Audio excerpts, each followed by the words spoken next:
భద్రాద్రి కొత్తగూడెం జిల్లా బూర్గంపాడు మండల పరిధిలోని శ్రీరామపురం గ్రామం వద్ద సోమవారం భారీ ప్రమాదం చోటు చేసుకుంది.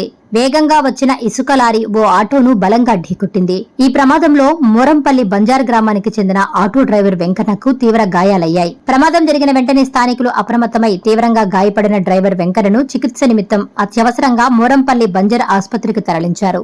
లారీ అతివేగమే ప్రమాదానికి కారణమని స్థానికులు చెబుతున్నారు.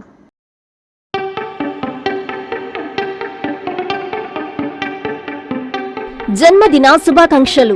సింహపురి ప్రగతి మార్గదర్శి, జనహితమే అభిమతమైన సౌమ్యులు, మన నెల్లూరు అభివృద్ధి ప్రదాత, నెల్లూరు జిల్లా కోహినూరు వజ్రం, ఆంధ్రప్రదేశ్ మున్సిపల్ పట్టణాభివృద్ధి శాఖ మంత్రివర్యులు శ్రీ పొంగూరు నారాయణ గారికి జన్మదిన శుభాకాంక్షలు.